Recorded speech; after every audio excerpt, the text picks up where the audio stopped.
Hello everyone, today we talk about the Order of the Assassins. So, this very intriguing yet mysterious and sometimes even, not very clear chapter of high medieval Islamic history that revolves around the order that we can call in this way, although it's in this sense was fundamentally a segment of the Ismaili Shia Muslims, the Nizari Ismailis. That now we will see in detail, all the origins and also in the meaning of the name, because around the word assassins, in Europe, eventually this name was recovered and used to define, in fact, this sort of killers. Today we use the word assassins, in fact, also in here, and in Arabic it would be Asāsiyyūn or Asāsiyyūn, singular Ashishi,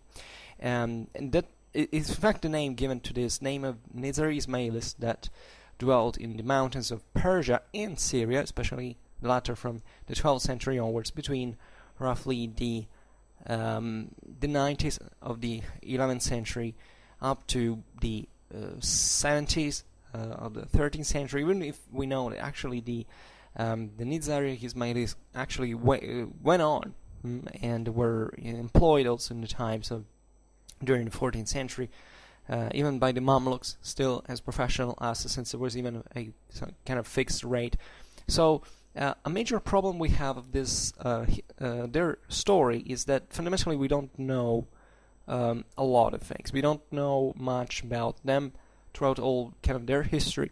Even their beginnings are kind of foggy relatively to the way they organize themselves, especially in Persia and across the Middle East with these strongholds, these Syrian strongholds, and not even much about their end, because most of the sources that talk about the assassins are actually mixed with either that they are either legendary sources, like kind of mythical nature, or they were written by the enemies of the assassins, or both. So you can imagine, also given the times and spaces, how difficult it is to actually grasp something very concrete about that. Nevertheless, we know enough about the assassins to describe their major features and so on.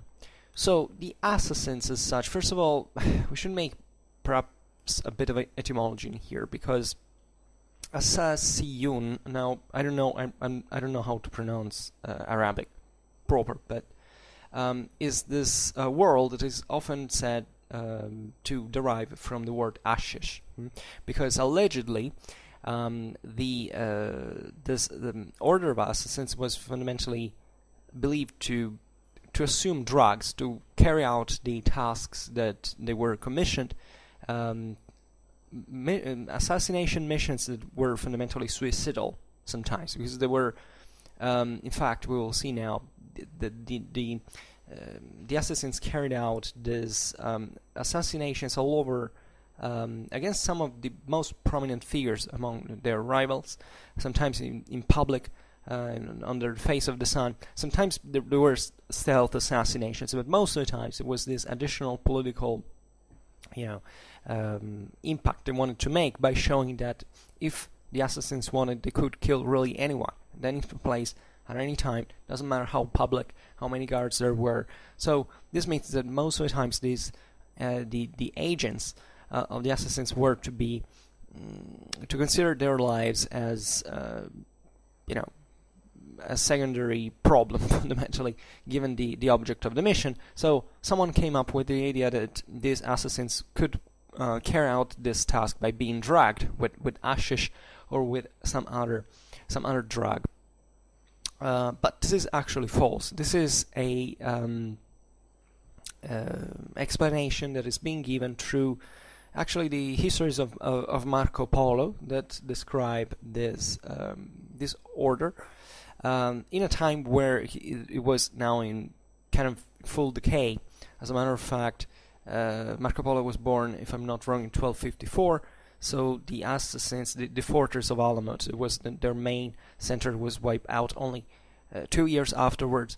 So when traveling to China, this Italian merchant wrote about the stories he heard crossing the Middle East, and knowing about this kind of, in fact, mysterious and legendary figures that had entered in the legend also in the same Middle East, and revealing that by assonance, in a certain sense, the name of assassins derived from hashish, because these assassins were allegedly drugged with hashish so that they could be in a kind of a suspended state, the semi-conscious. Well, this is to carry out their assassination tasks, which is perfectly wrong, because this is actually a misinterpretation of the same etymology of the name that now we will see means something very specific. But also and especially, I think everybody can understand that in order to carry out those missions of assassination, you have to be freaking well conscious. Your senses do not have to be altered. You have to use all of your mind, your body. You have perfect control of it. And in fact, this is an underestimation of not just of the historical reality of the assassins, but also in general of what it takes to perform certain tasks. I mean, even in war, you realize that that there is all this thing that drugs were used, especially at all times in history. From alcohol to other kind of also drugs, herbal stuff, and or something more sophisticated, especially by the 20th century, etc., like heavier drugs and so on. But this is actually false. For one reason, in war in general, it's the same problem with the mission of assassination. You have to have your senses pretty well functioning, not altered, because otherwise you're just a dead weight for your companions. You're just dumb and you can't do well things. You can see it from Vietnam, where also was a place where a lot of drugs really circulated, but these were usually consumed together with alcohol and with any other thing that could be fundamentally to alter your faculties, consumed in the only when you came back into the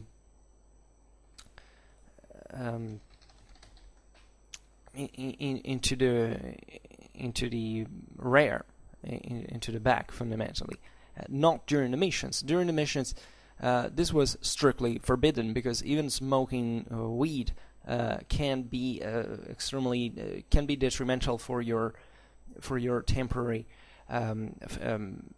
faculties, and you don't want in war, in action, someone who is fundamentally half kind of not there, or just altered in some ways. So, but secondly, this is also a kind of misunderstanding of what the assassins really were. Now we'll see there were some different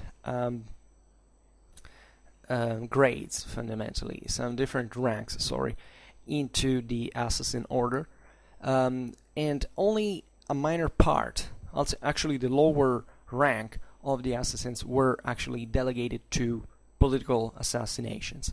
They were the Fakis class with the Fedain, fundamentally, that were delegated to this. Also, they were usually the youngest, the ones who, in fact, we had the better strength and stamina, so that they could more easily carry out these tasks.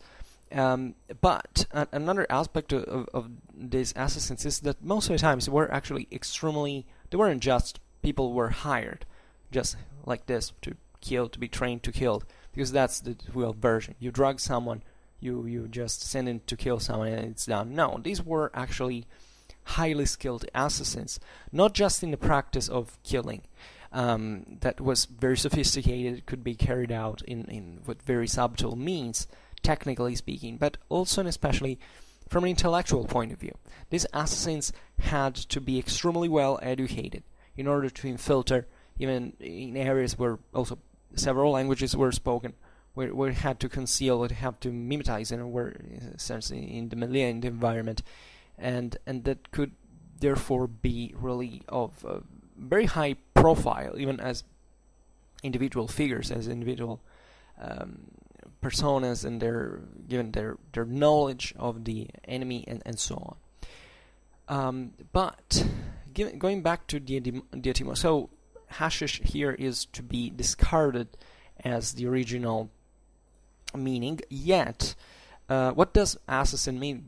Well, basically, Asāsiyyūn means the people were faithful to the foundation of the faith. This is how a way it can be pronounced. As the word asas in Arabic means principle, roughly. So Asāsiyyūn were defined it as in Arabic people of principle, that had to do naturally also with their religious beliefs that we will see, because they're probably also the most fascinating aspects of the Ismaili, the Nizari Ismailis. So the term assassin in itself, how we use it, how we filtered it, because this was already actually existing. In the Middle East, has probably roots in the word Asāsiyyūn, which indeed has to do with the word ashish, smokers or users in a way. But this is a mispronunciation of the original word Asāsiyyūn, but not a mispronunciation of the plural of Asāsi,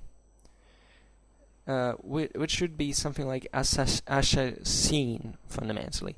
I know I'm making a lot of mispronunciation in Arabic, but just for saying that the two terms are actually very close, even though etymologically different.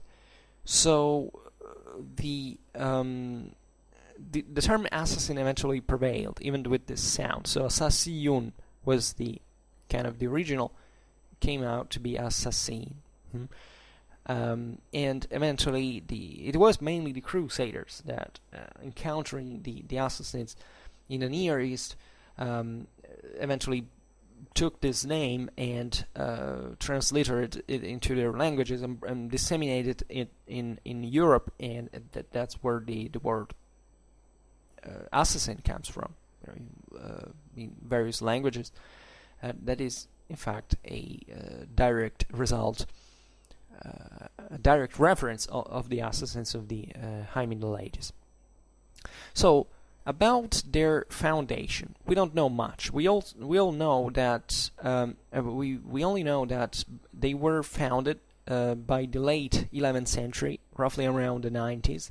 So we're in the time, by the way, of the First Crusade, by a Persian, Hassan as-Sabah, which is really the founding figure of the Ismaili assassins. That he was a Persian, as we've seen. He was part of the Shia sect of the Twelvers, originally speaking. He was a well-off person. We're talking about people of power. At this time, by the way, the Islamic world is very dynamic, very intercultural, I would say, because these people actually traveled very fast.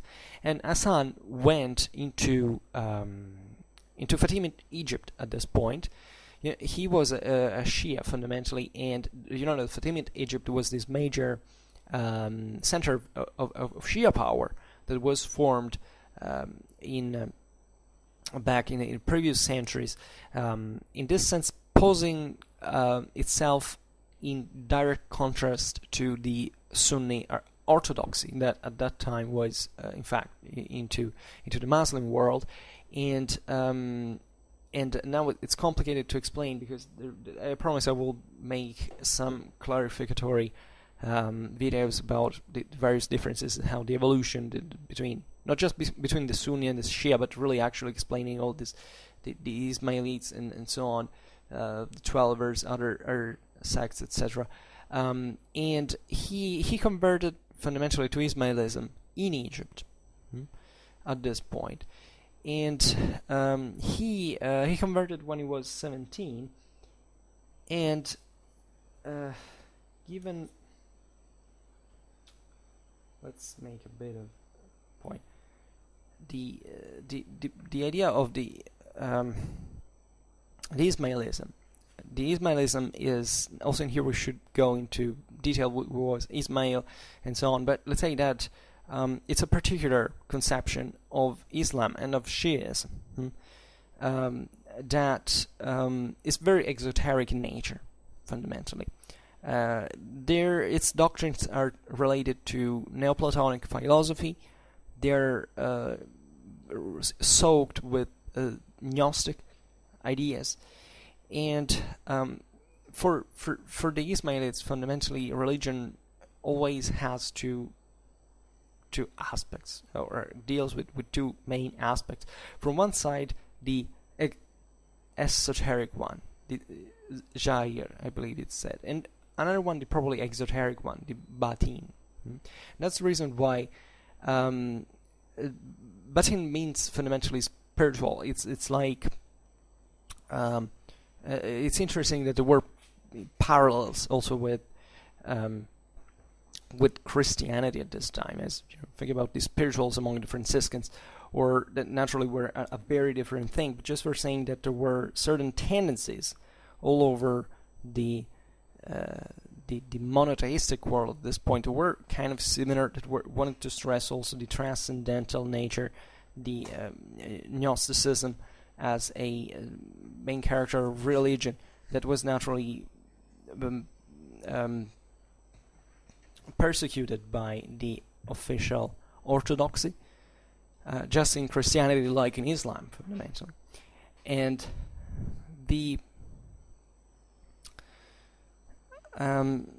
this has, as a principle, it informs the holy history for the Ismailis, that into which there are essentially certain cycles of prophets of two types. For instance, the couple Muhammad and Ali, where the first one is come to reveal the Sharia, while the second is going to reveal the hidden meaning that is reserved to this circle of initiated individuals, and this principle determines that even that also the way in which to approach the Quran, because the Ismailites believe that it's necessary to interpret it in order to explain its deeper meaning, the authentic one of the revelation. You know that Shia Islam has very strong kind of messianic characters as well. The Ismailites, as much as also the 12ers, etc., have this kind of they emphasize this nature, and the insistence of the Ismailites on this exoteric aspect of their beliefs also brought them this derogatory term to nickname, I would say, of the Batiniya, that they also shared with other Shia groups. This was given naturally by the Orthodoxy, so the Batiniya would be in fact the kind of the spirituals in many ways, and they themselves called their own following doctrine the Din al-Haq, that is the religion of truth, and they were in fact defined as Shiites. I don't know how the term it is in English.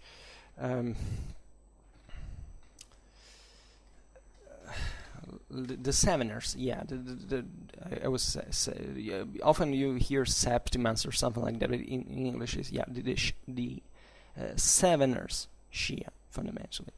That or Sabiya, that an expression that makes also a bit of confusion, because it makes you think that the Ismailis venerated the seventh Imam, but actually it only means the moment in which the schism with the mainstream Shia, let's say, happened, and with the Shia that would have become actually the one of the 12ers afterwards. I know it's complicated now and making kind of a mess, but this means that the designation of the seventh Imam and the sixth was in fact Ismaili and so on. Well, let's skip this. But fundamentally, who were in fact the Nizaris, and how did they form, in this sense, under the first master Hassan Sabah? So fundamentally, there is this other great schism that came to divide the Ismailis, that happened, in fact, at this very moment in history, in 1094, at the death of the Fatimid Caliph al-Mustanshir. So at this point, some recognized his son Nijar, that the Caliph had designated as his own successor, and that they came to made up the to make the Nizari branch. Then others actually followed they sided with the second son of al-Mutanshir, that was eventually settled on the throne by his own vizier with the title of al-Mustali. So this actually formed another branch that is in fact the Mustalite branch, that was spread in Egypt, in Syria, in India, in Yemen, and in turn it was to grow to be object of other schism. But for now, we actually care about the Persian branch, the Ismailites of Persia that sided with Nijar and defended him from their own fortress of Alamut. Then now we will see in its importance that it was, as we have said, the stronghold of the Assassins. The etymology of Alamut is properly the eagles. Actually, it would be Alu Amukt, that is the eagle's teaching. Then eventually, in English, we came to define it more as the eagle's nest or something like that, because it's more evocative and kind of more descriptive of the idea of the castle that it was. That was considered impregnable, and in fact, it was considered as the impregnable in all the Muslim world, the uniquely impregnable fortress. And guess what? In fact, it remained in nobody could storm it fundamentally until the Mongols arrived, because the Mongols have this massive capacity that shocks and blows the whole Islamic world's mind, and they are the only ones that were their polyarcetic competences in 1256 managed to storm Alamut, and to not even really to put an end to the movement that actually lived on, but having, however, inflicted kind of one of the heaviest blows possible on it, and in its main center. Excuse me, I drink a little bit.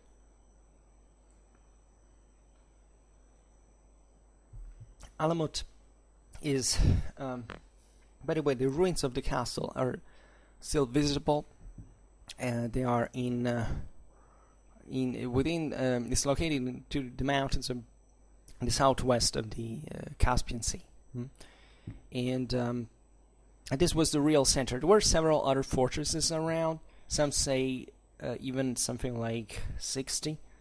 So a huge number actually for the time. All in this area that was it's very mountainous, it's very cold, so it had this intrinsic strategic advantage. It would become in that specific time also a great strategic threat for the Seljuq Turks that were ruling. They were the major political power in there in the Middle East, and now had these this movement spreading. The Shia, the as we've said, the Seljuq the Turks were Sunni.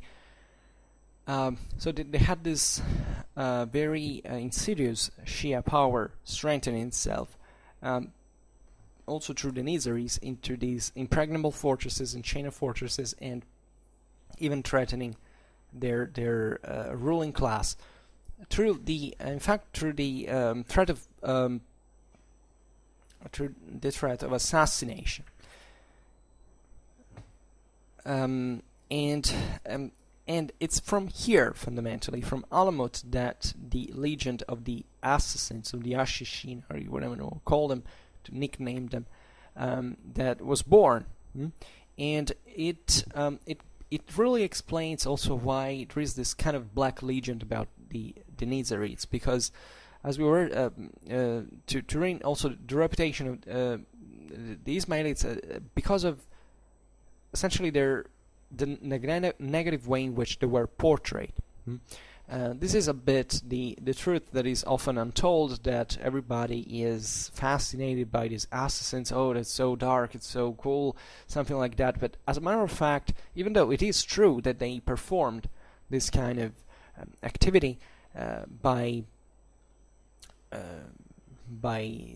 norm, let's say, by character, they still were a much more complex system, about which unfortunately we know a very few, partly because of this being a minority. Of course, the mainstream historiography didn't really look at them favorably and described it in kind of different tones, and also the main problem was we have lost the sources from the within of this.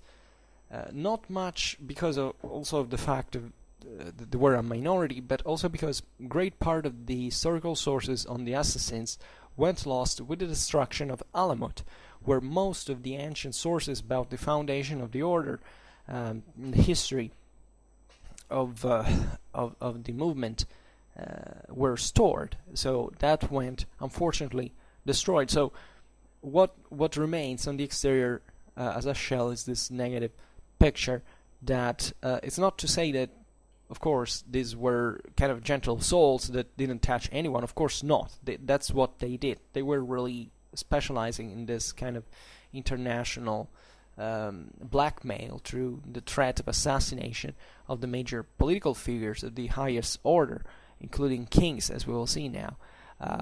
But they still had a much more developed structure in thought and education and so on. The same founder, in fact, it was typical of the time. Hassan as-Sabah was himself a polymath, like it was normally in some of the among the scholars, among the thinkers, the philosophers of the Muslim world at that time. These were men of science, and Islam at this time is all intertwined with these philosophical studies, scientific studies, and these sects, as also they're called, but preferably they're kind of movements or other ways. There are other ways to describe them. Were fueled actually with culture, with education, with knowledge, and we know, in fact, that it's said that Alamut had huge libraries inside the fortress. That these were, in fact, all great studies. The legends about Hassan as-Sabah, for instance, we have there's a sort of a pseudo, I think only parts of a pseudo biography that reveals that by the 11th century, looking at these sources is not really looking at reality. But as far as we know, Hassan as-Sabah was a very well-educated person, individual, was a great studier, and knowledge and religion were all one thing at this time. This happened both in Islam and Christianity and Judaism, everywhere, and therefore this constant religious struggle was for the truth was achieved through deconstruction, these deep and structured philosophical systems that required a great education, and in the case of the Ismailites, as we have seen, was also grounded on a Gnostic approach to reality and the construction of a series of wisdoms, of knowledge that had to be fundamentally you had to reach that made you also rise in rank, and it's really fascinating in many ways. These Ismailis actually had their own religious transformations as well, actually, because and also their problems within. The Islamic world at this time is kind of tormented by this extremely fluid and dynamic transformation in terms of the emergence of all these religious movements that are at the same time, however, also political movements. This is typical of the Islamic world. This is not really happening in the West. In the West it happens, but still within the the frame of a certain yes, of course there are extremistic movements as well, but they're kind of more framed by society and so on. The Islamic world has a very fluid character also from a political point of view, and everything is one with religion. At this time the political success derived, in fact, was legitimate for the great difference that fundamentally in the Islamic world every kind of properly secular power, so whoever reigns on this earth is doing it potentially always kind of usurping part of the the divine power that exists. So theoretically it should be a single universal guide in the person of the caliph, and so on. But it's evident in here that in the Islamic world were several different powers that all kind of fought against each other. So that gave and several sects and factions and so on that could be also could prevail at a point. At this time, Shia, the Shia were well, maybe they were already kind of declining in part because especially of the Fatimid Egypt that enters in crisis and also will be taken over by other dynasties that were eventually of Turkish origin, or also actually Kurdish origin, that were Sunni because they were traditionally brought into Islam from the Orthodox side. But what I was saying is that there was a time in which Shiaism could become prevalent, and they were troubles. There were times in which the same Ismailis kind of oriented themselves under the Sunni orthodoxy. Here there was in Al-Mulk took place the movement of the so-called Great Resurrection, the Qiyamat al-Qiyamah. So this was this Ismaili, the Great Resurrection of the Ismaili movement in itself. It was proclaimed by the Lord of Al-Mulk, the Imam Hassan, Al-Hassan II, that took this dignity of Imam, pretending to be the descendant of Nizar, and therefore accentuating the detachment from the rest of the sect of the Ismailiyya. So this is also, and there was eventually at the beginning of the 13th century, instead, with Al-Hassan III, a kind of internal refusal of this great resurrection, and almost a kind of, in fact, of coming back, as we have said, towards the even the Sunni orthodoxy. And this, in the meanwhile, went along with the weakening of the same the authority of the Ismaili leaders, that was happening because of internal strife, fundamentally, that that grew over time under the son of successor Al-Hassan III, was Al-ad-Din that is also incidentally the one who is mentioned by Marco Polo, because now was living kind of in closer times to him, and eventually it's mostly, however, the Mongol wave that will bring to an end to the cohesion of their power. Now, the strictly strategic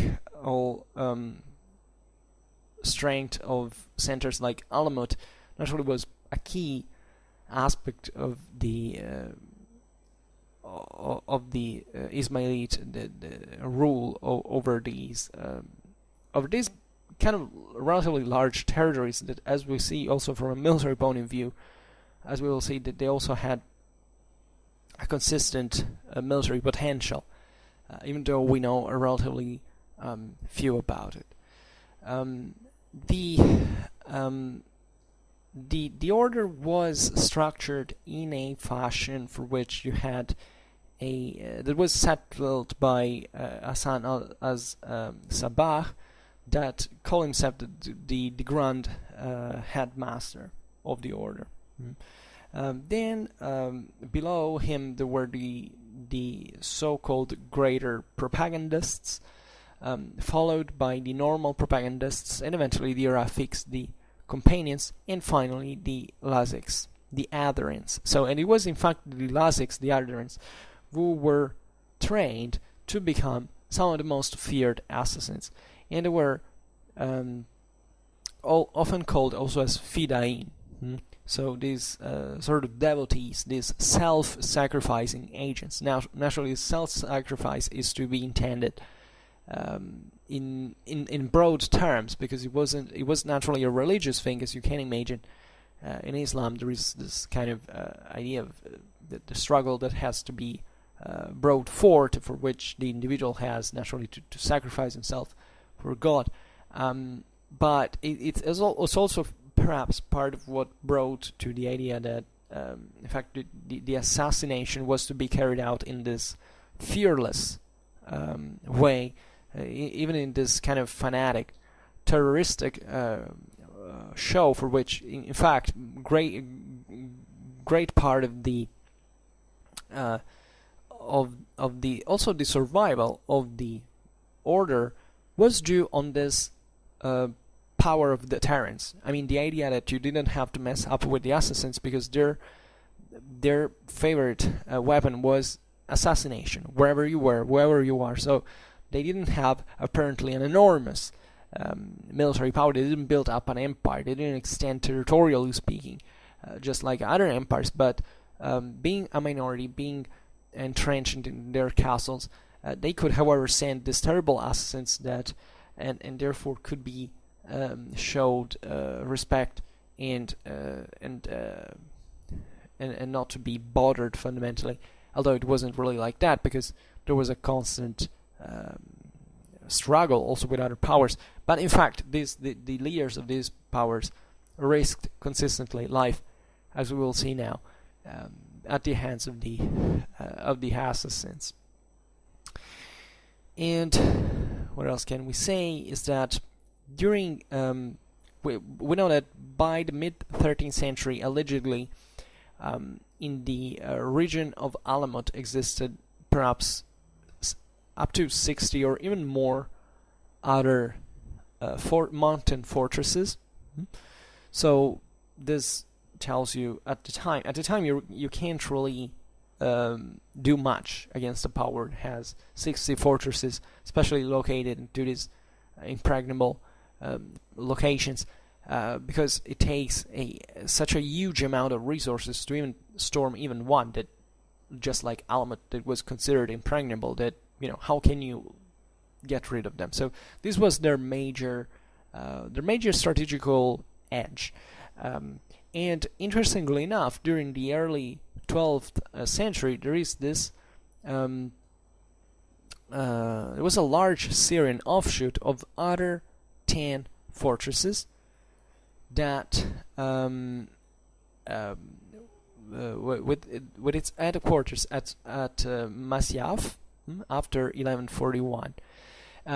These fortresses were there were, by the way, most of these fortresses sometimes were directly acquired. I mean, even Al-Mulk was initially seemingly seized in a certain way from Hassan as Sabah from previous from a previous fortress that existed since the times of the 9th century, even though we don't really know how much he actually rebuilt or something. Some of the Nizari fortresses were probably built from scratch, but most of them were probably actually acquired in some other ways, and in some cases with a military operation. Other times actually literally bought or however taken with other political means, also threats, intimidations, and so on.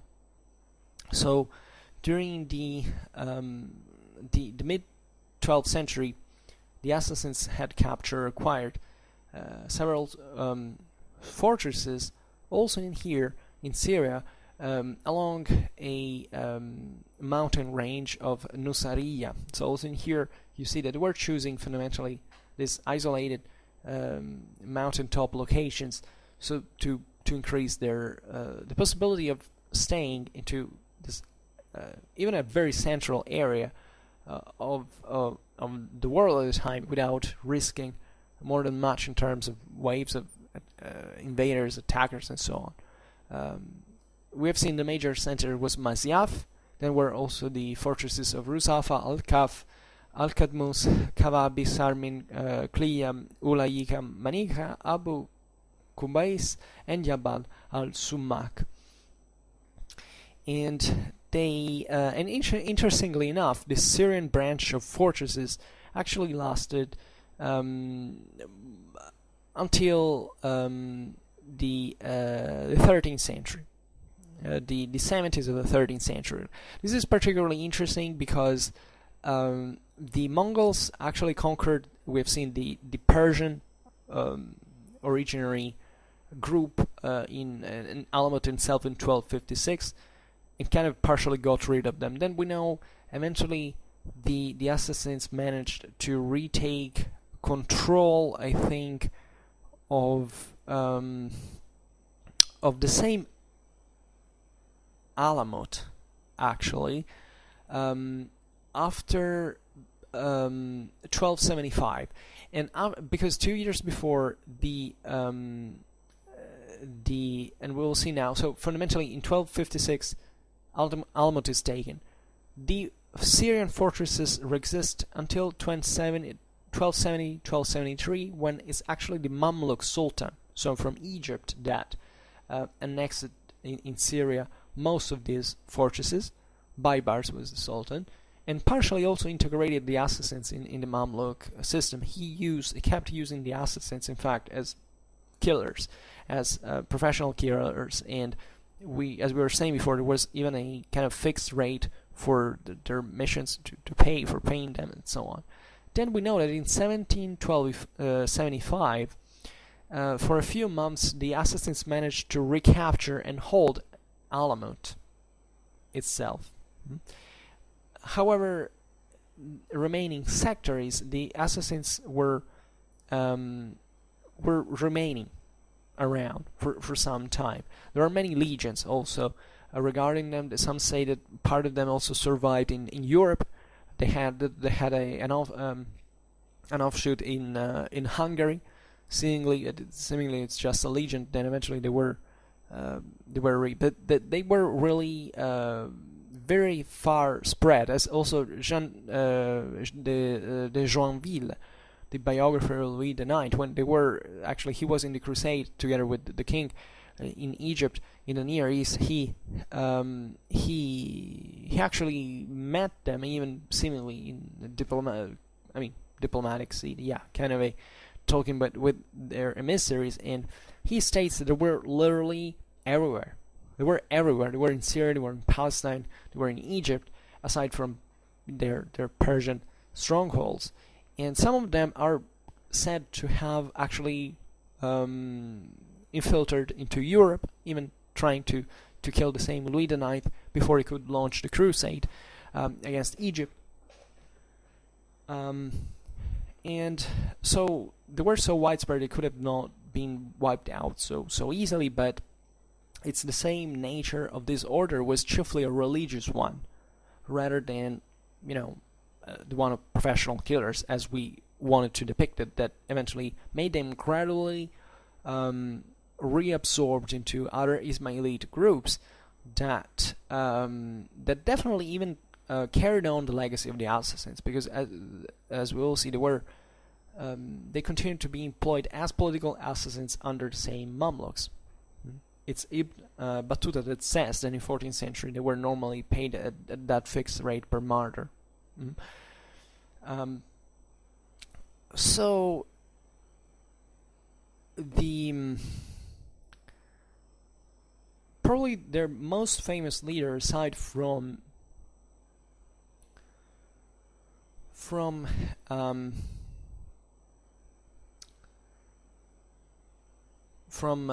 founder, Hassan al-Sabah, was Rashid ad-Din Sinan, who was great master from 1169 to 1193, and he is known as Sheikh al-Jabal. So there would be the old man of the mountain, a title thereafter borne by successor. Sheikh would be, this kind of, I'm not really sure about the etymology, but it's like, the old man, this authoritative figure. Al-Jabal means literally of the mountain. It's like, the Jabal is the root word for, in Semitic languages, like Arabic, also in Hebrew, like our word Jubilee, for instance, derives from Jabal. That was I think the goat's horn that was played in one of these Jewish agrarian festivity in the Bible, from which eventually our word comes. But it's like with Gibraltar, Jabal al-Tariq, that was literally the mountain. Jabal of Tariq was the first Muslim conqueror of Spain, in fact here Al-Jabal is of the horn of the mountain properly, and this gives you also this kind of terrible figure of the old man who stays in the mountain, dominates everything from the distance. So here the old man is not even, it has nothing of kind of anaggraphic. It's really the picture of the scheming and all-knowing grandmaster that could send assassins from these mountain nests to go strike every kind of opposition and scheming and so on. Excuse me, here I have to charge a thing. Here we go. And talking about him, what we can say about him? So he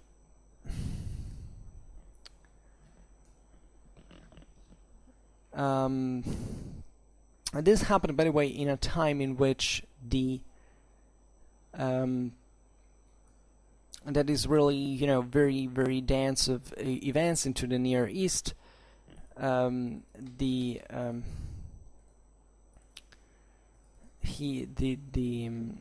ad-Din al-Sinan is kind of the protagonist. Also, he lived into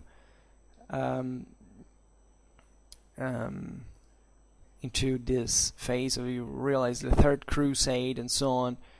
He's meant to have had this major involvements also in the wars that oppose him to Salah ad-Din. Actually, that is also that he risked to be assassinated twice by Rashid ad-Din Sinan.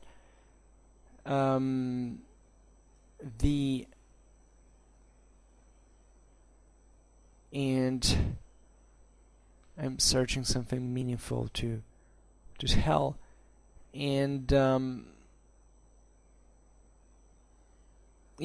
would be actually a lot to tell about him, but I don't know how time this would take. I just wanted to tell these two episodes in which he tried actually to kill Saladin because he wanted to get rid of them. You know that at this point the assassins were really just like any other power at the time, involved in every kind of political scheme and side changing and so on, because the situation was so politically fragmented that there is no dichotomy Christians versus Muslims or stuff like that. I mean, every power was literally seeking for personal gain. They didn't give about damn about religion in terms of it was just about who could survive at this point. And excuse me, I drink a little bit.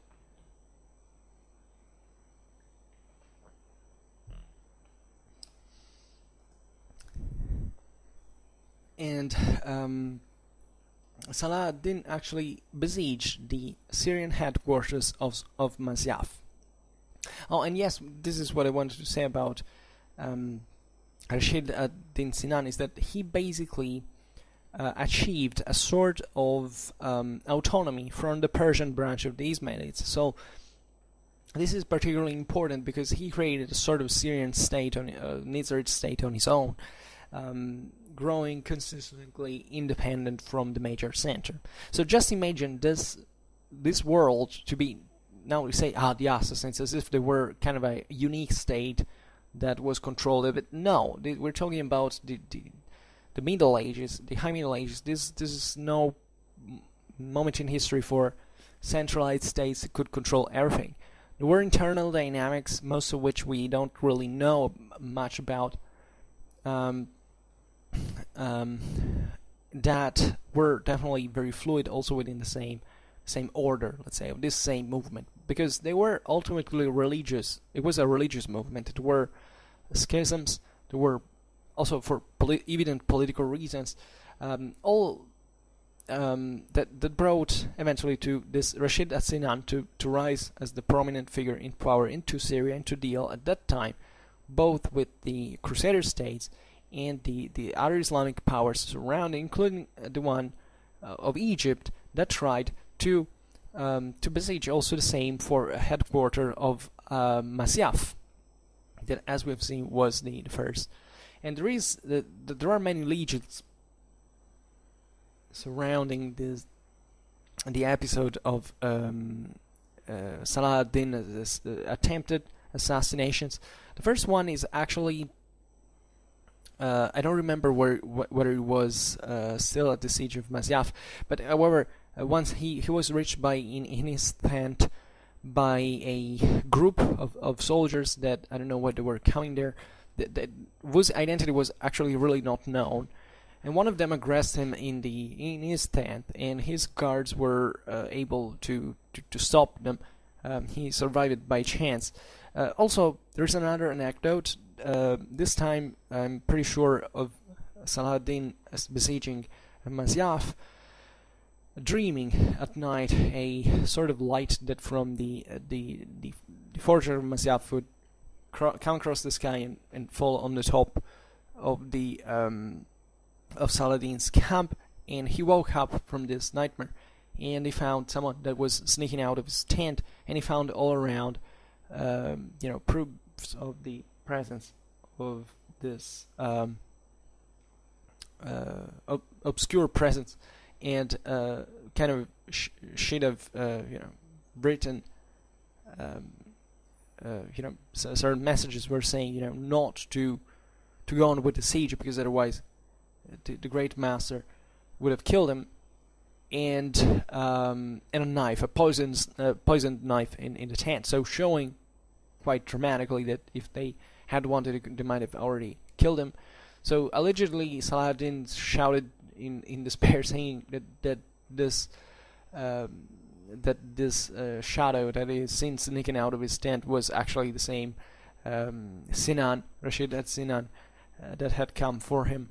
And this reveals, naturally, this is just a legend, like even about the life of Saladin. It's not that we know excessively much. When we read these sources of this time, we're always kind of a history / legion, stuff like that. So this is not important, but this tradition nevertheless reveals you how powerful these and how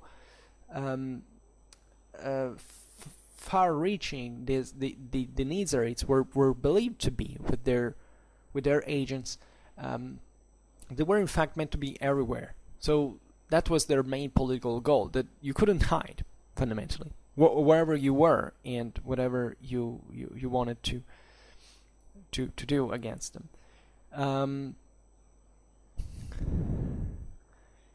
And there is also to consider that naturally the art of political assassination is not definitely born with the assassins. These things existed, all over, ever. It's really the strategic conditions of the Nizarites that brought them to develop this more kind of this subtler intervention, because lacking consistent power to use as another political entity of the time, like a kingdom, a principality, an empire. They could, however, train and this other kind of weapon that was also particularly terrible in his own way. The main goal was naturally to wipe out the main political opponent, creating political disorder and stuff like that, but naturally also intimidating all the others by saying that they even had to pay tribute to them. Interestingly enough, the assassin order was also pretty wealthy,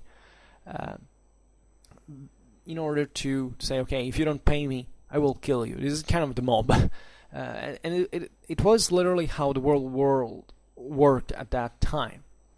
So they used their art of assassination for also drawing money into their treasure. It is said that the assassins, as we've said before, were kind of blindly obedient to the Grand Master of the Old Man of the Mountain, and they were even prepared to die at all moments if ordered, so that they generally didn't even attempt to escape capture. At least, they did try, but when they were sent to kill, their first objective was really to kill, and in the most dangerous situations where they knew that they could be easily captured and put to death in the process. But this was their job, fundamentally, and were naturally well rewarded, and their main objective was, in this sense, to show that they were fearless themselves. It's quite important to have an assassin that doesn't fear to be captured or killed, because basically that assassin will carry it out no matter what. You can try definitely to stop him, but normal assassins would try kind of save their skins. Their indoctrinations, their beliefs, however they were motivated, which had also naturally a religious ground, but also unitly something more, because it wasn't just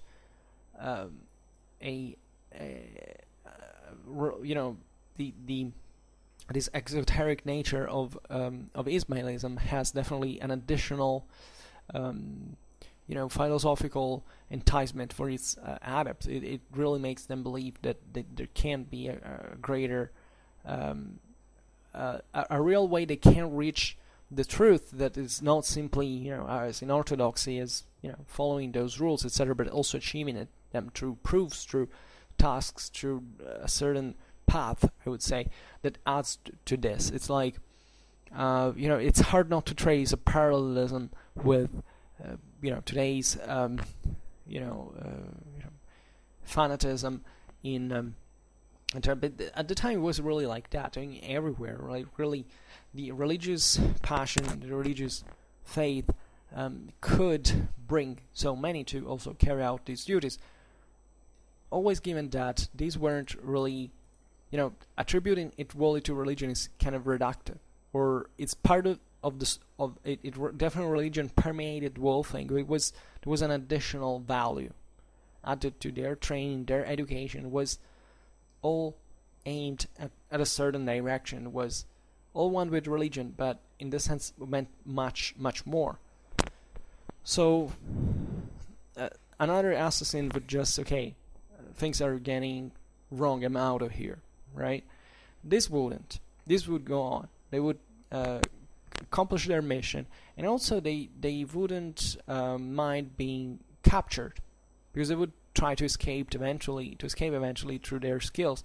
But in this sense, kind of always shocking in a way, because much of their effectiveness was based on the shock that they could present their enemies with. They had to show in a certain sense that they weren't worried at any moment, so that even when they were captured, their main objective now was to find a way to escape, if they could, naturally. But they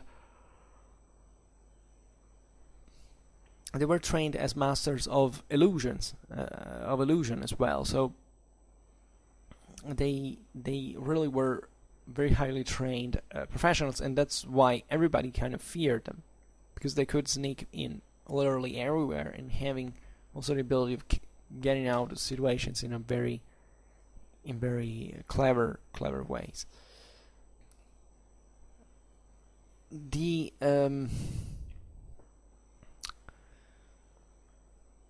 So there are many anecdotes actually about them, including the one that, I don't know which, this was a time of the Crusaders, that the Grand Master of the Order was showing one external figure the fate of his assassins, their obedience, and kind of asked one to just throw himself out of the window, out of the balcony, to kill himself, just to prove how determined this troops.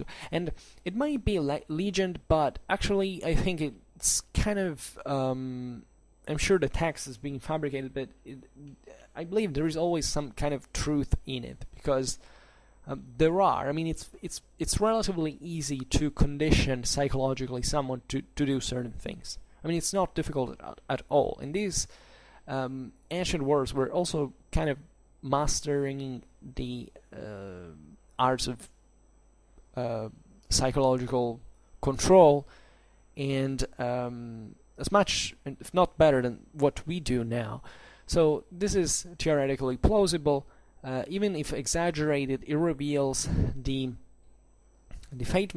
faithfulness and obedience. Especially, you can find this in really many contexts, historically speaking. That especially when you lack the means of direct coercion.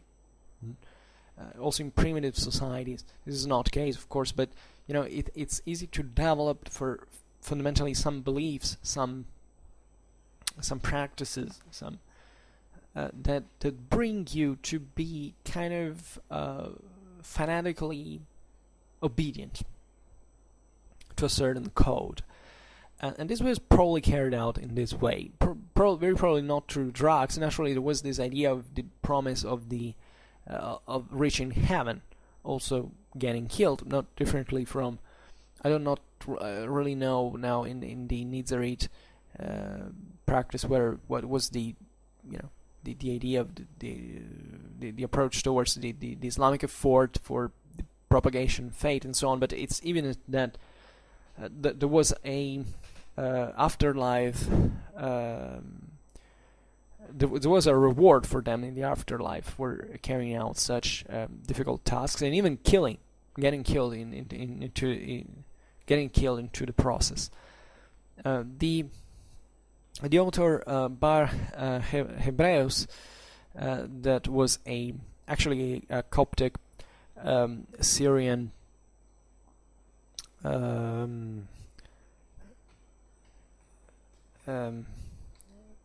a bishop, he wrote very graphically that the assassins they were killing fundamentally. So this was this pretty dramatic nature of their in their duties, in their existence as an order, that definitely stressed the fact that they didn't care about dying. Well, they carried out their missions. And as we have seen, however, the brethren that actually carried out the assassinations were these lower lackeys, fidawis or fidain, that were those, in fact, ready to offer their lives for a cause, literally, as fidawis, and while the rest of the order didn't, the rest of the brethren didn't actually at least participate directly into this. I mean, they had different roles. They were also very, as we were saying, very well learned men. They had to access this higher form of knowledge through studies, through this also isolation, fasting, and so on. So it was all one with their beliefs, and assassination was just one of the let's say it was the most evident, the most characteristic element from the outside, but still this order had its own discipline, its own beliefs, its own studies that unfortunately in great part have been kind of not really lost, because we know fundamentally something about them, but they still we don't really know how this interacted in terms of our internal organization, actual political practice, and also on control on the territory, because of course these fortresses that were held by the Nizarites were also controlling some land. They were legitimately lords, like all the others at the time. Just they were present in areas that, being on mountaintops, were definitely less developed. So, but they still could influence, extend their power on other communities that they could control from the castles. And we know it also because the Westerners state that during the same crusades that we will see at the end that the Nizarites had also very consistent armies on their own, that however do not seem to have been engaged so frequently, or at least there was a potential that they didn't need to risk, aside from what they preferred, just to maintain their power, and in the sense to preserve themselves as a minority through remaining isolated and kind of shielding themselves with this deterrent posed by assassination. So there are actually many important figures that have been assassinated by the assassins, in fact, and some of the names are the most famous are Nizam al-Mulk in 1092, so very early, by the way. And Al-Mulk was a minister of the Seljuq sultans, Alparslan and Malik Shah. So big names. Alparslan is the one of the battle massacred, by the way. Made an entire video about him. By the way, the Islamic world, you see, we're also thinking about Alparslan, his fate. Where everything was so quickly reversible from a political point of view.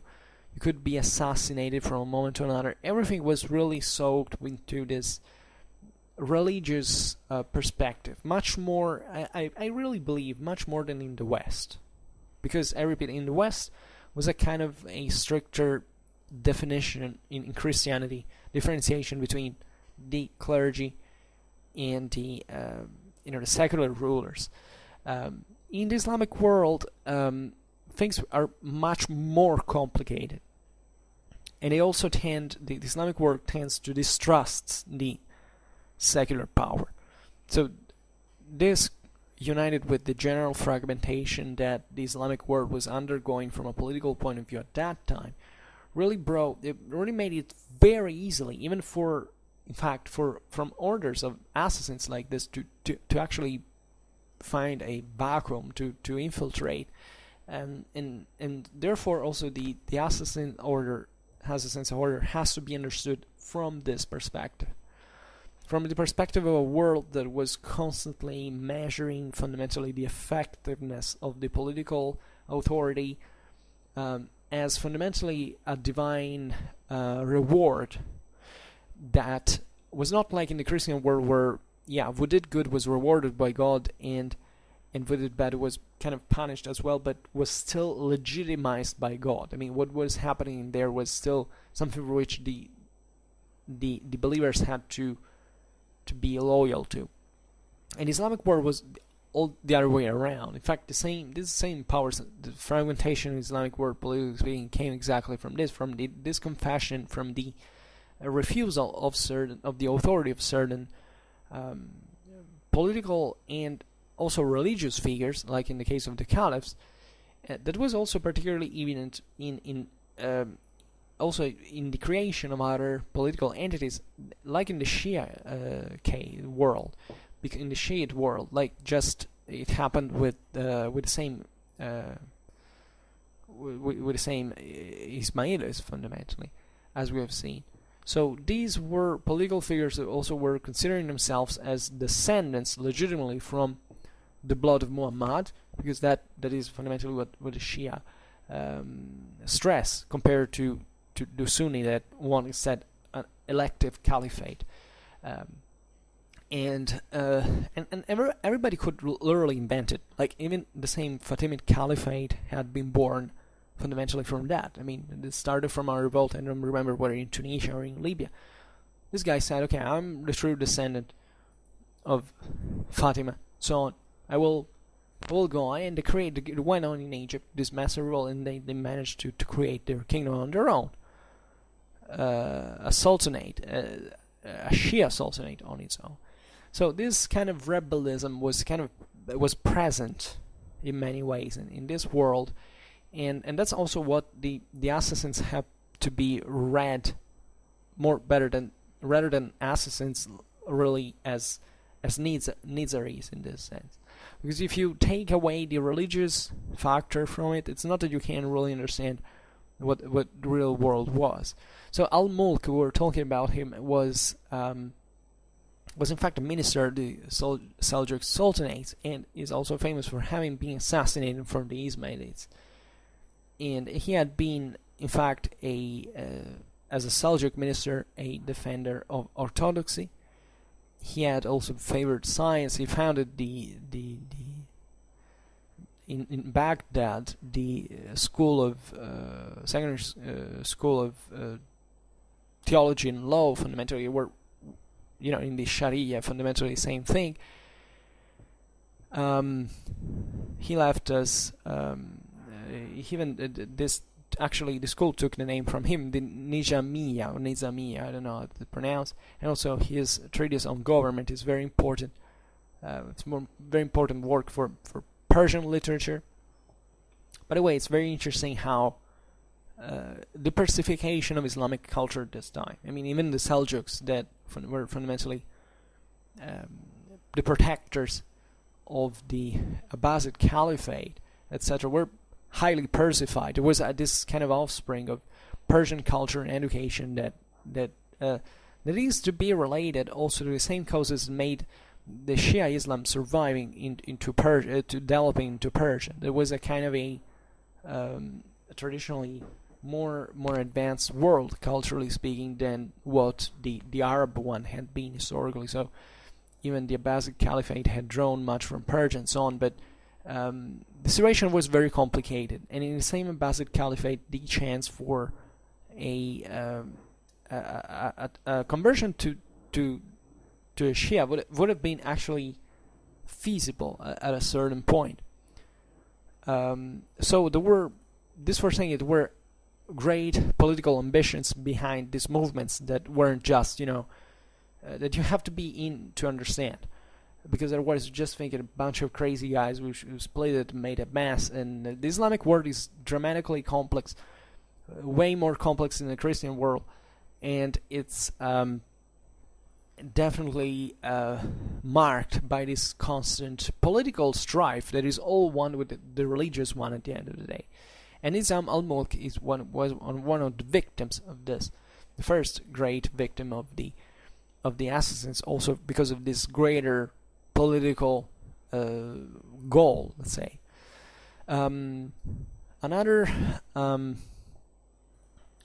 figure was the Fatimid Vizier al-Afdal in 1122. Oh, and by the way, I just wanted to precise that even though now I'm mentioning fundamentally all the major figures that have suffered at least an attempt by the hands of the assassins, but some of them about them we don't really know. Also in here, I can't stress enough how relatively conjectural some of certain conclusions that we can draw about the assassins are relative to their actions, their political influence, because if you have the tendency to consider these elements as cleanly categorizable through sources, etc., you're completely wrong. The same assassination of Nizam al-Mulk, for instance, allegedly ordered by Hassan as Sabah himself, it is actually just a rumor to have been so. I mean, there are many legends, there are many ideas, many thoughts. It's like, just think about what information could be at the time, really. The same goes for Malik Shah. It also was the same was according to legend rumored to have been killed by Hassan al-Sabah. This was this other was the same Sultan of the Seljuq Empire, and is rumored to have been killed by the same Hassan al-Sabah. And same goes for this is kind of more, I think, accurate. The killing of Yana ad-Dawla was the tutor of the Fakir Al-Mulk Radwan, was governor of Aleppo, so was assassinated. And also here about the reasons he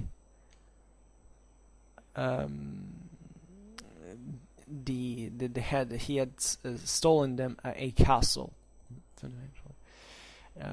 So you realize in here many intertwined reasons. So Yana ad-Dawla had been originally a supporter, and they had been friendly with Hassan al-Sabah. Eventually he was killed because of this kind of chides change. In 1113 you have the killing of Davood, who was instead a Turkish military leader, was governor of Mosul and he was killed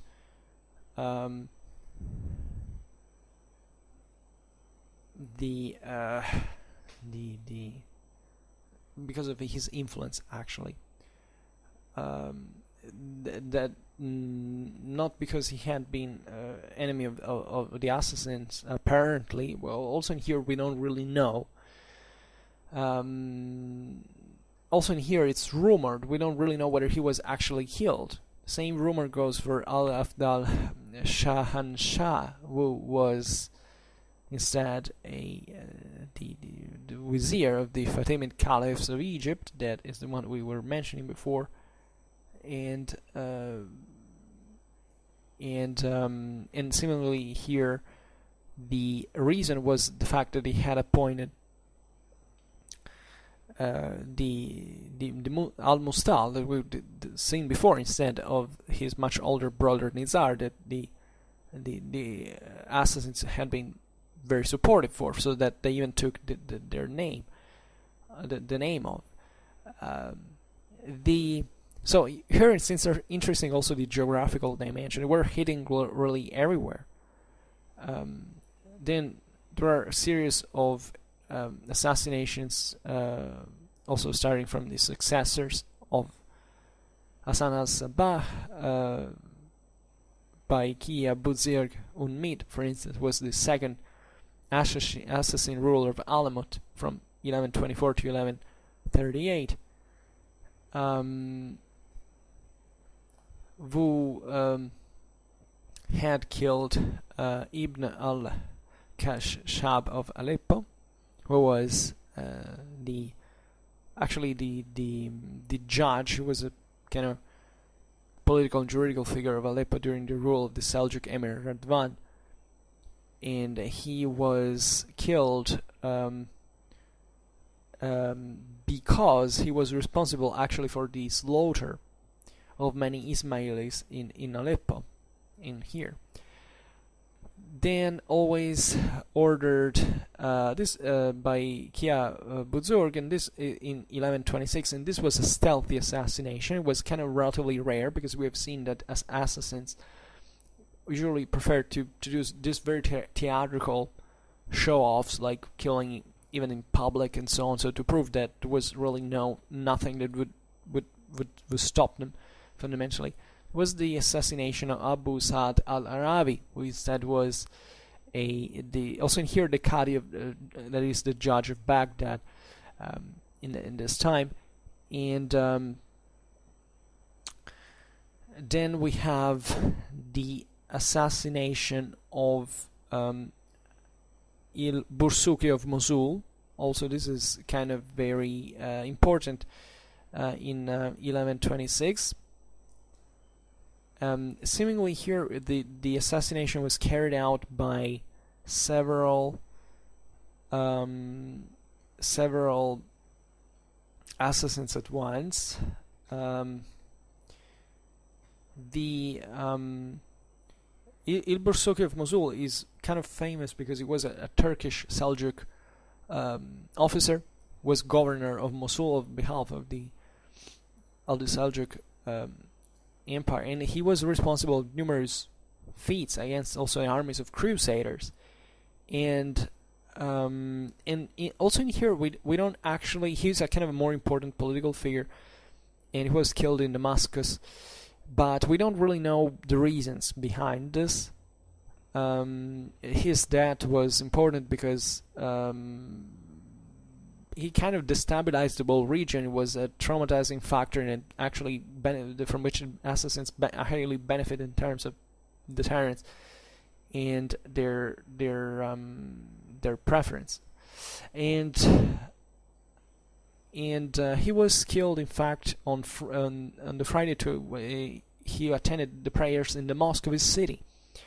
And here there is a source that should be Ibn al-Qalansi that describes the assassination. It said, "And yet in astonishment the emir has been on his guard. He wore a coat of mail that could not be penetrated by saber or knife blade, and he was always surrounded by soldiers armed to the teeth." So here it's very important, but as a military leader and his importance, etc. But the reason noise came from fate.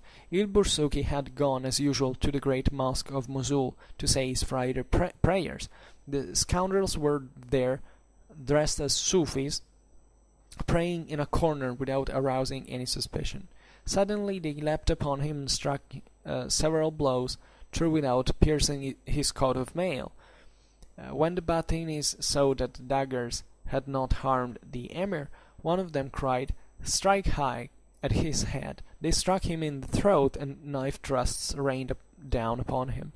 al-Bursuqi died a martyr, and his martyrs were put to death. So this is kind of a brilliant example of a political assassination. Also here you find these measures that were taken, thinking, even wearing armor was particularly important to prevent most of the blows, but here the close range with stalks and daggers that they could do it, they were hitting him.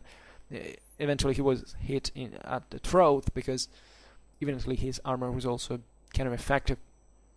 That was the only uncovered point. And these, you see how they were concealed in the mosque. They were kind of they could, really conceal themselves well into these contexts, and they eventually were were killed. You hear also how the source claims the Batinis, so from the Bati, the spirituals used in a contemporary term. That's what the assassins were considered like.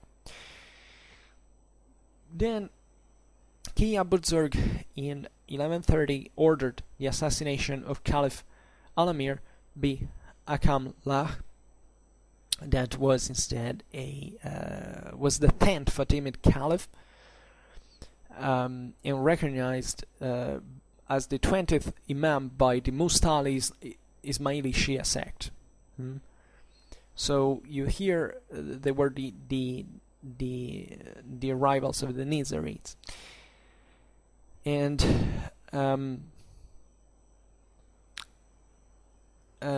also here he was killed kind of by surprise. Then we have the assassination here, sent instead by King Bursuke. This was another stealthy assassination of the Caliph al-Mustashid. That was actually at this time said the Abbasid Caliph in Baghdad. So here it was the biggest actual authority, at least theoretically, in the Islamic world at the time. And there was here broader political reasons, because the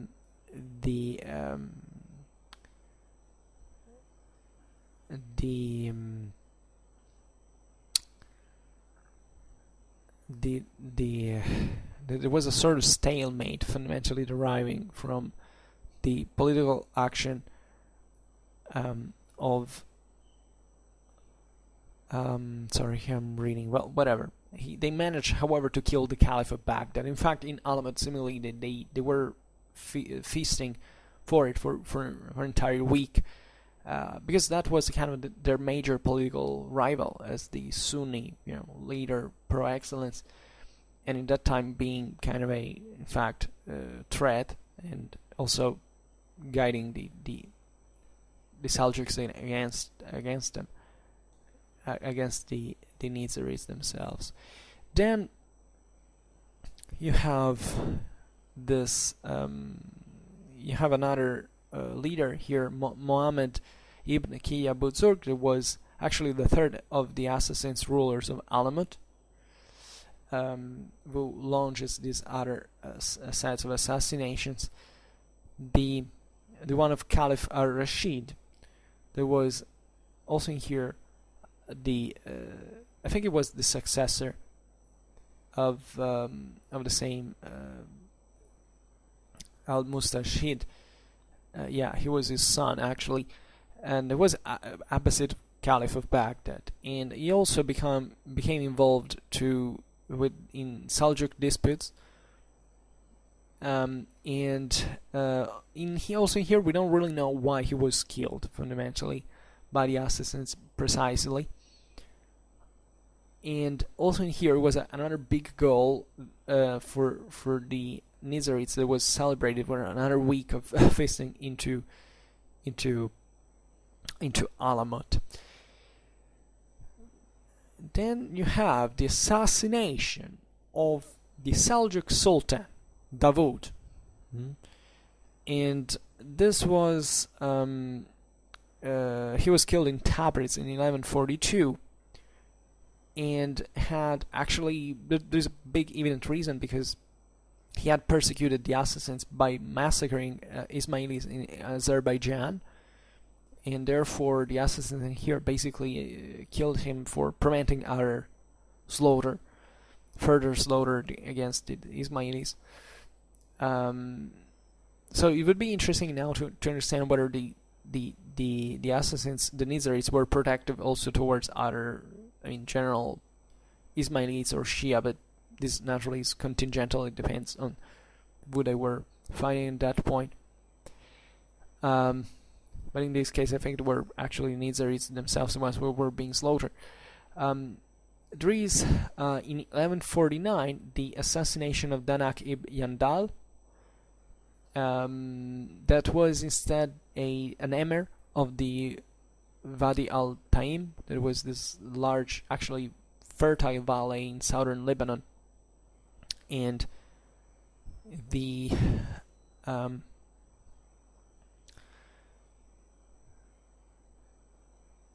had also had attrition against the assassins that took revenge, killed him.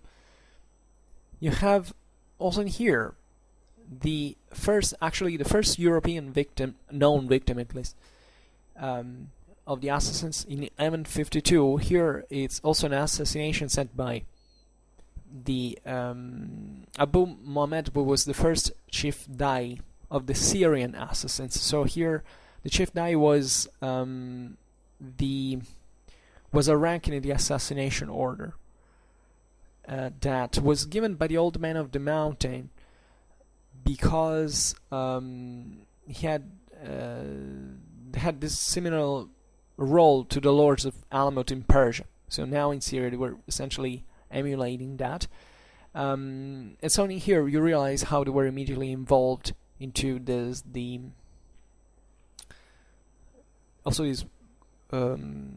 westernmost area of Islam. So again, killing in this case a crusader. And Raymond of Tripoli, in fact, was Count of Tripoli from 1137 to 1152, and we don't really know here why the assassins killed Raymond. Possibly because he had established the Hospitaliers in the county of Tripoli. The Hospitaliers eventually would grow actually very influential on the assassins of Syria, even kind of controlling them in part, and even using them for their military from their assassinations. And there is also to take into consideration that at this time the Knights Hospitaliers of the county of Tripoli had killed a small band of Ismaili negotiators from Syria that were actually asking to come live into the Christian lands, but this is far from sure or demonstrated. Interestingly enough, these are the two attempts we were talking about. Saladin, the first attempt on May 1175, that took actually 13 Fidains to have been hired by the ruler of Aleppo, Shidgin. So here there is the actual commission, so an external commission. Then the second one in 1176, and this was also a failed attempt, as we know, because Saladin didn't die like that. But and this might have been also ordered by the Aleppo rulers rather than by the same Gumush Tigin, rather than being a autonomous Nizari decision. There are other assassinations now. We should skip some, but 3 Fidains in 1191 killed Kizil Arslan. There was was a ruler of Azerbaijan. He here was at the time the commissioner of the assassination was Rashid ad-Din Sinan, so the great the old man of the mountain. This title of the old man of the mountain is sometimes confused because some call him I think was the name of Hassan as-Sabah. The other think that it was the one of in fact of Rashid ad-Din Sinan. by the way, Rashid ad-Din Sinan, we said it before, but just repeating it, in the last two attempts to the life of Saladin, was the one who accepted to send his assassins, who were hired from the request from the Aleppo rulers. You know that the Aleppo rulers, albeit being relatives of Saladin, were this major competitors, at least, not always enemies, but trying to maintain their autonomy also from Egypt, and now expanding towards Jerusalem. Crusader Jerusalem was to expand further north, so it was a kind of a threat for them. Here, the killing of Qizil Arslan was ordered by, instead, Muhammad the Second. It was the Lord of Alamut, and ruled for the longest time, ever, like 44 years. And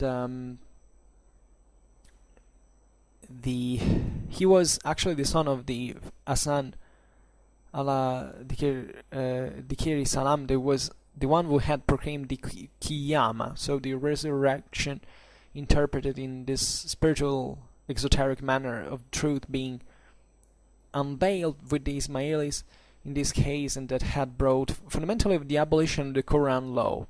It's also particularly interesting because it basically said that now there was this just purely spiritual resurrection. Was even the Quran was kind of surpassed. The Quranic law was kind of surpassed, and so this gives you the idea of the exoterism and the spiritual nature of this Ismailis. And this Ismaili sect.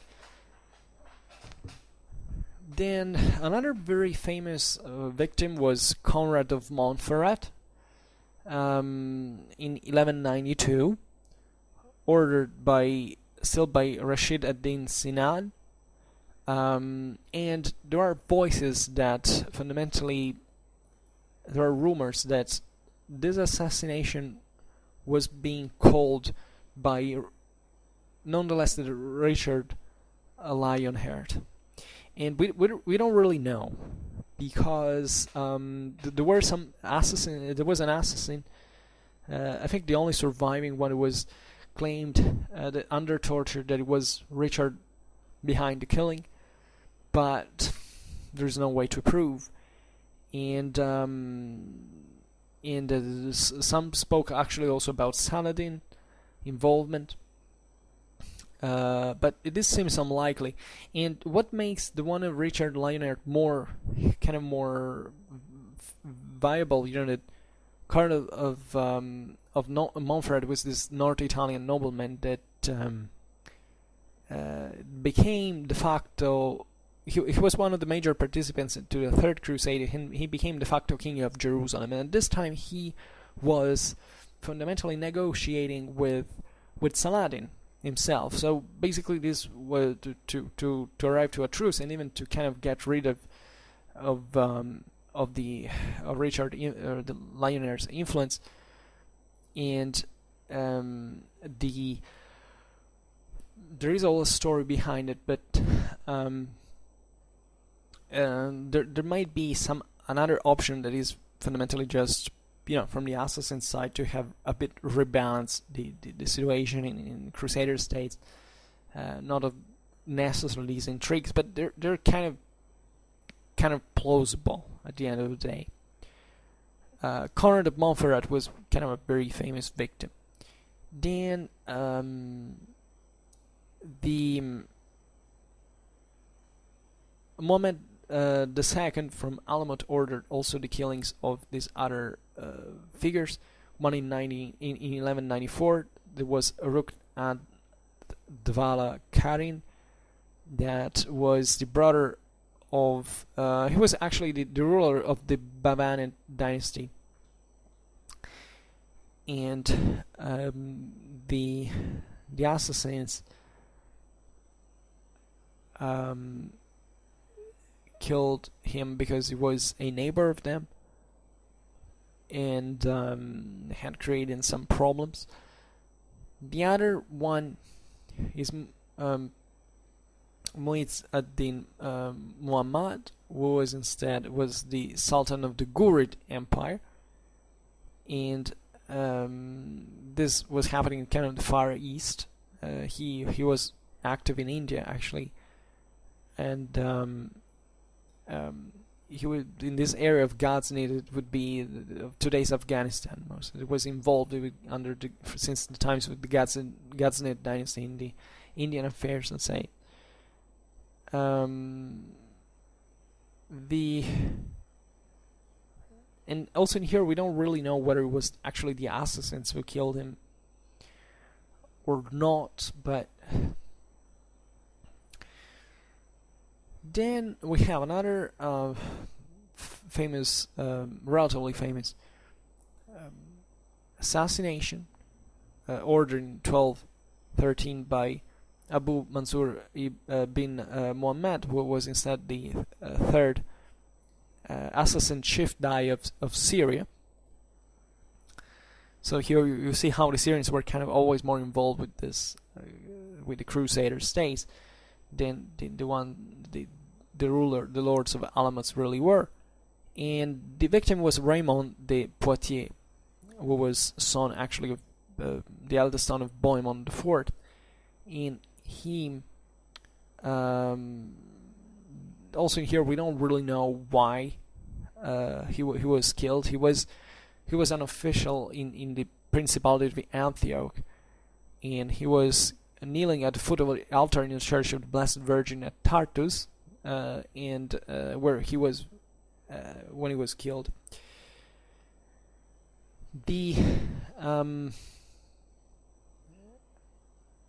There is this other assassination hired by the Hospitaliers in 1214, which killed Saint Albert Avogadro. Also in here it's interesting because it was fundamentally the master of the hospital that most likely hired the assassins to kill this Saint Hadalbert, because he had been rebuked by him and deposed by Albert for immorality, and this brought to the assassination. So also in here intrigues within the Christians. Then there is the Imam Mohammad III, that was the 7th Lord of Alamut, ruled here towards the end from 1221 1255. He killed a bunch of people.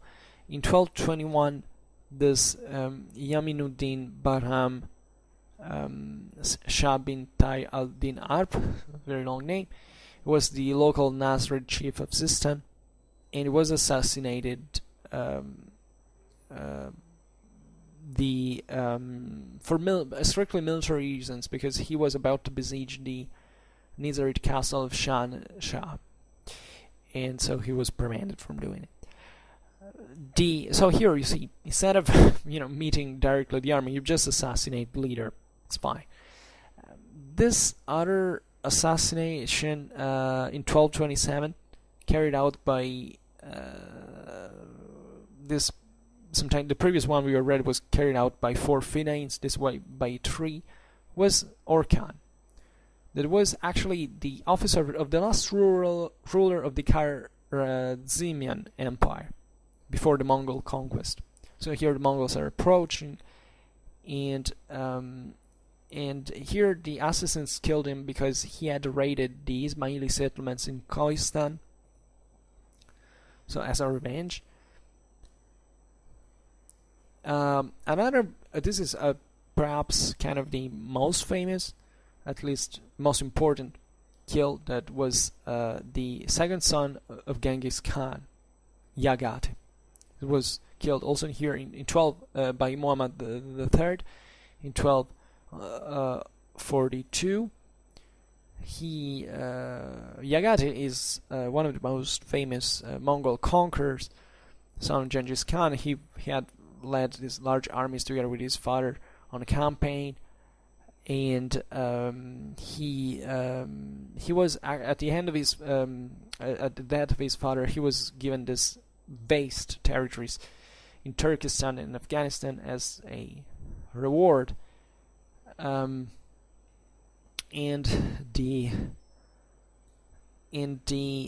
causes of the assassination was the new religious policy that the Mongols had originally had introduced, fundamentally by forbidding certain rituals involved in prayer. So yeah, that was the reason why they decided to kill him. It was a big shot indeed. The last assassination ordered by Muhammad III was actually a failed attempt, carried out by 40 fidais in 1254, and it was the one of Mongol Khan, who was instead the fourth great Khan of the Mongol Empire, and he the reason why he wanted to be the assassins wanted him dead was that the chief judge of the, also here it's kind of difficult, had fundamentally threatened the Ismailis, and Monk had decided to exterminate the sect. So the assassins decide to fight back and to have him killed, but they fail. Then here there is the moment in which the Mongols wipe them out, fundamentally. So the other three major kills or attempts, actually there were two failed attempts and one succeeding one, is but against Westerners at the hands of the Mamluks that now had taken power into Egypt. So here is we seize, at least to know what the Nizaris were doing in the Far East, in Persia, and we have these attempts that actually are both between all three between 1270 1272, ordered by the Mamluks. Interestingly enough, the first is a failed attempt by Julien Grenier, who was the Count of Sidon. So at this time, as you know, by the end of the 12th century, the Crusaders have lost Jerusalem, and they're still dwelling until 2091 in Acre. They have these smaller lordships that the Mamluks erode,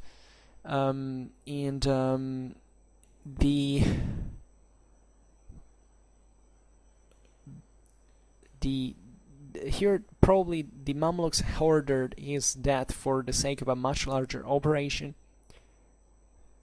and at this time the Syrians, the Mongols had actually been still been in agreement with the Mamluks before clashing against them to invade Syria jointly, and the county of Sidon had resisted, so they thought to wipe out the count, and they actually fail. The only succeeded attempt of the Mamluks here is the same year against instead the Lord of Tyre, Philip of Montfort, that was in fact dwelling in here in the Near East, so French noble, and the reasons for this assassination was also in here partly the same reason that they tried to kill the Count of Sidon, this larger operation to wipe out this last Christian resistance in the way that separated the Mamluks from Syria, and in joint operation with the Mongols. The last attempt is kind of also very famous and interesting. The one of Prince Edward, later Edward I of England, actually. And this attempt actually went very, very close to be a real assassination, because Edward was, at this time, he had gone to the crusade. He was in the Near East. He had arrived in Acre, and the same reason for which the Mamluks and the Mongols wanted to wipe out the Christians from Syria.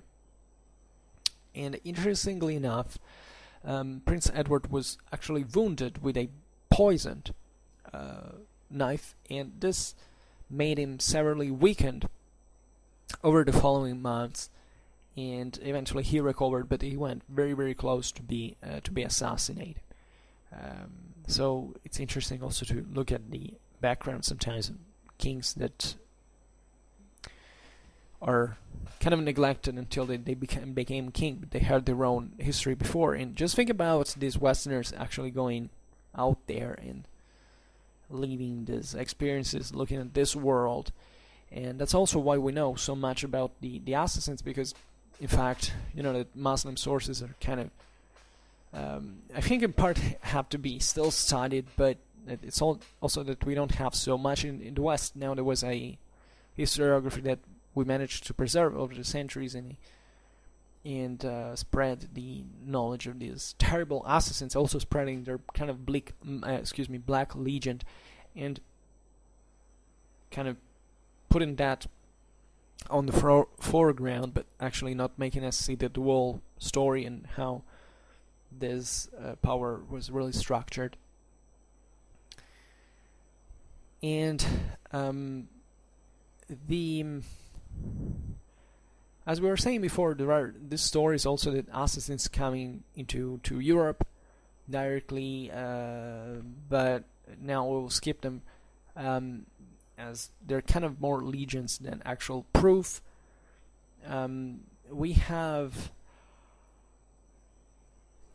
a pretty extensive knowledge of actual Western deals with the assassins, also in diplomatic seat. For instance, before we mentioned Jean de Joinville, that still didn't quite directly negotiated with the assassins. He was probably present at the negotiations with the other Crusader officials of the Crusader of Saint Louis in Egypt.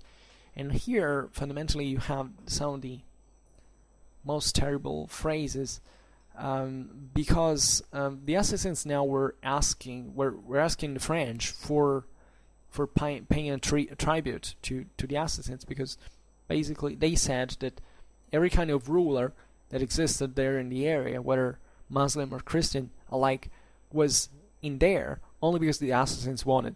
Because if they had made them had made these rulers paying a tribute to them, because if they had not paid, they would have been assassinated. So there is this very harsh menace that reveals you how also the assassins presented themselves, because it was part of their kind of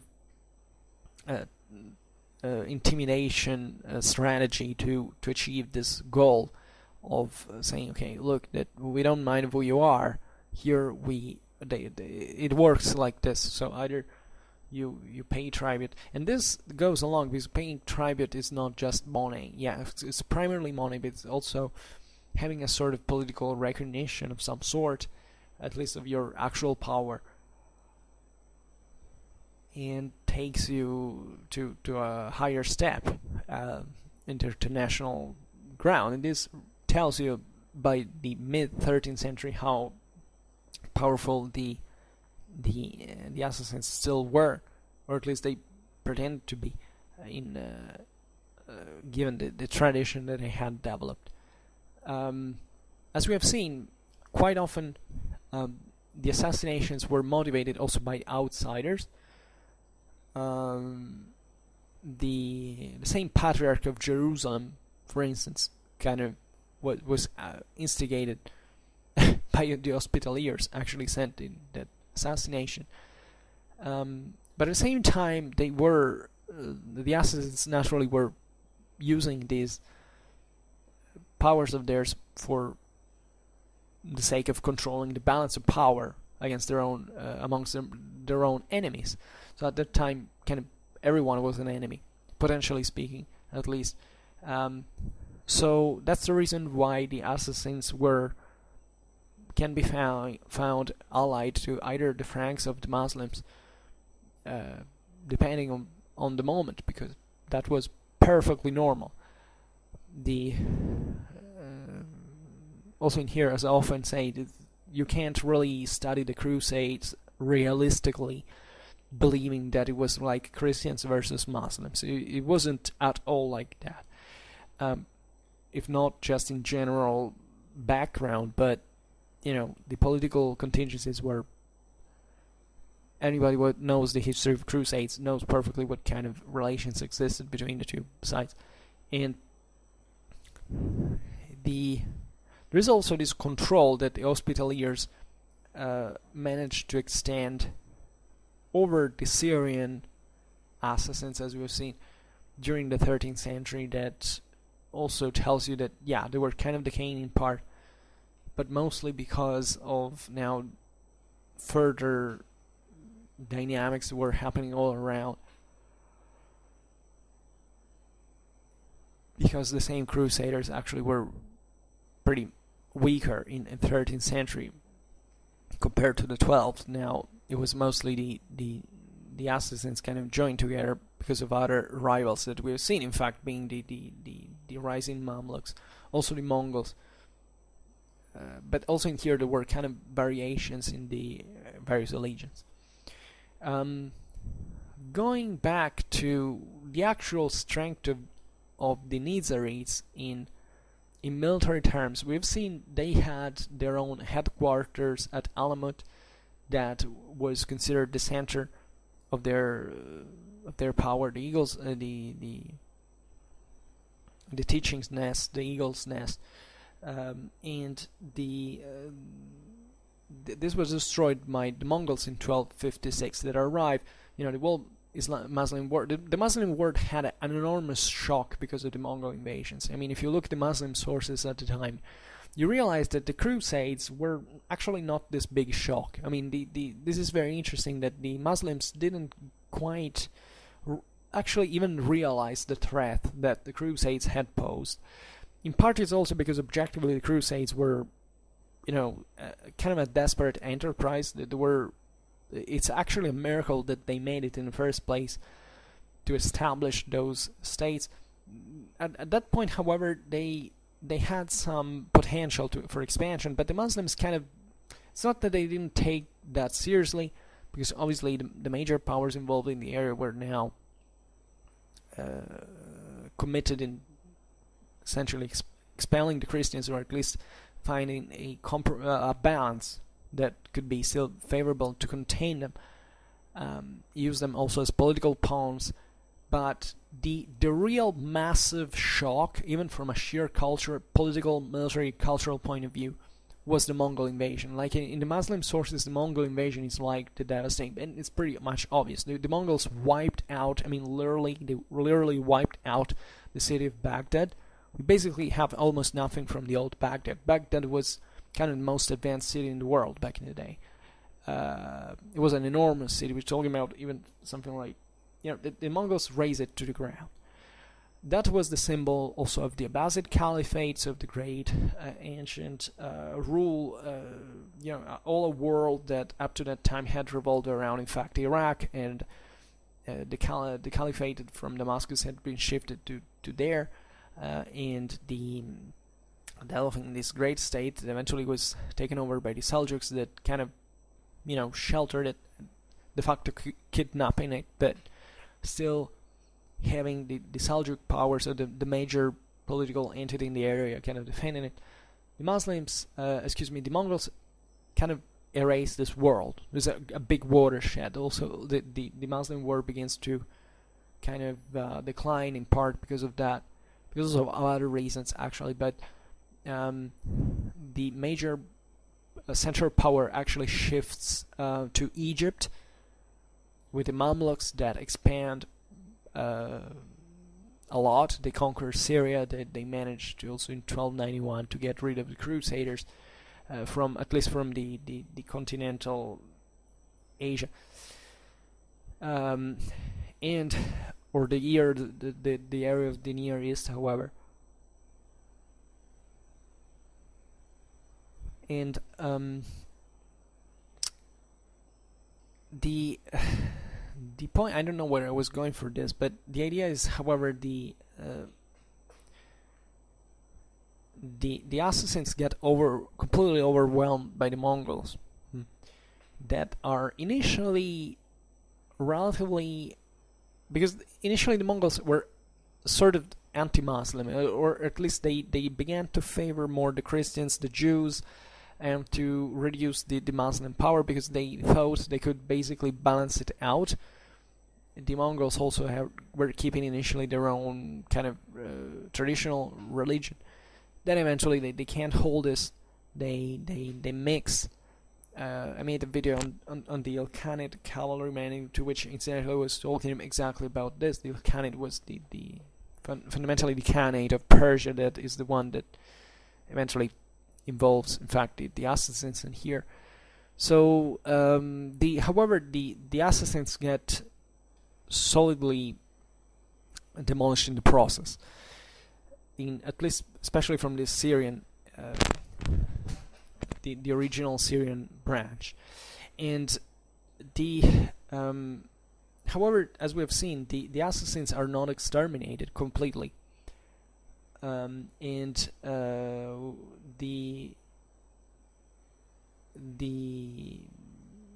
there is a survival, but it's not organized anymore. It's the Syrian Assassins that kind of live a bit longer as a unique kind of state we can talk about.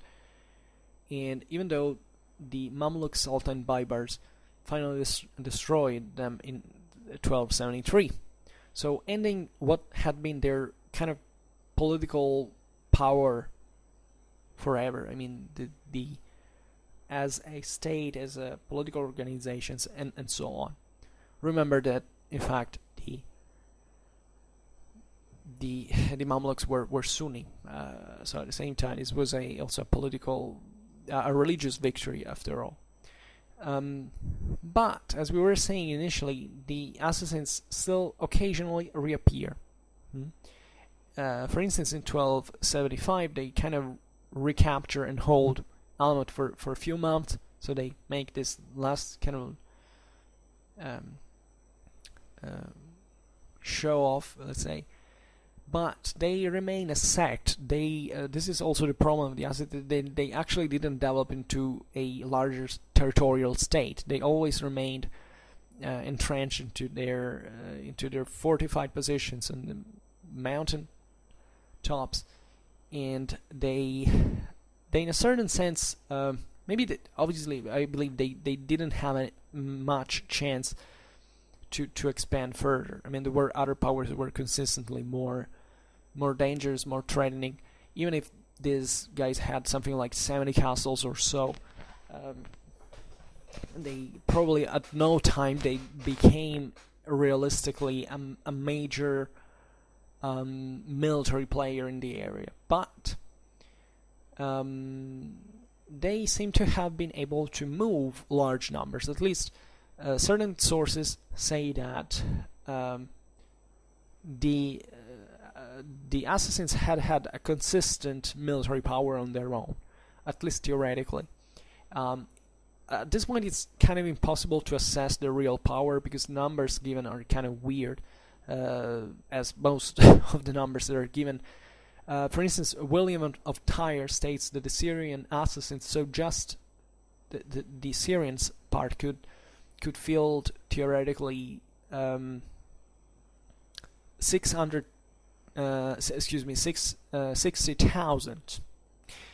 And I don't know also in which way he puts it, whether he's talking about just the followers or an actual army, but I think it's more like about the Assassins themselves in general, which is interesting because aside from the number that seems very big, you have to think it really in this as a political faction, not really just as a people who were qualifiable as assassins, and were part of this group, etc. But there were masses that fundamentally followed them, also ideally religiously, and that were tied to them in some way. So this number may not be so weird after all. Burkhard of Mount Sion states that they numbered something like 40,000, and there is a source, I can't find now what it was, but in 1128, that states that fundamentally the assassins could field an army of 10,000 against the Franks, which is interesting, because 70 fortresses are not enough to make a huge empire, but fundamentally they can move some troops in a way or another. It is believed that the assassins relied on, I believe personally, on military systems of recruitment that existed all over, the Muslim world, but very similar also to the Christian one. So I don't know actually things like feudal contingents, because at that point I believe that one characteristic of this sect was the fact it was relatively unitary. Even though, as we have seen, there were some splits, there were turmoils towards the end and so on, but it was still born as a kind of spiritual movement. And these movements, especially those that expand relatively quickly, they can have this initial, kind of very functional, I can't say state-like, but very relatively centralized system. So I don't see it like many room for feudalism in itself. Although, especially in Persia, that feudalism was pretty much out there. If you see Alamut, you realize that in there it's not like the usual castle with the with the land around. It's like an isolated hilltop with definitely controlled some community down there, but it was not really like a feudal system with feudal levies and retinues. It's possible that there were local militias that were kind of pushed by the political pressure, the assassins to participate at their side. It's also very likely there were lots of volunteers that would join the assassins because they found a safe haven in them. They could make fortune, career in there, and so it's possible that this number of 10,000 men against the Franks is, why not, in Syria? Maybe it's a bit too much, but it nevertheless reveals that there were definitely armed contingents that could have been just other volunteers of civic militias or something like that. And we actually know that they usually paid cavalrymen twice as much as foot soldiers, and they usually the pay came from booty, out of booty, because it's it's also kind of reasonable, which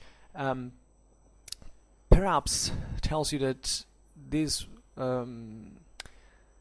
hiring was something contingent, something that was done not really on the spot, but something for just, okay, I hire you, you can take the loot.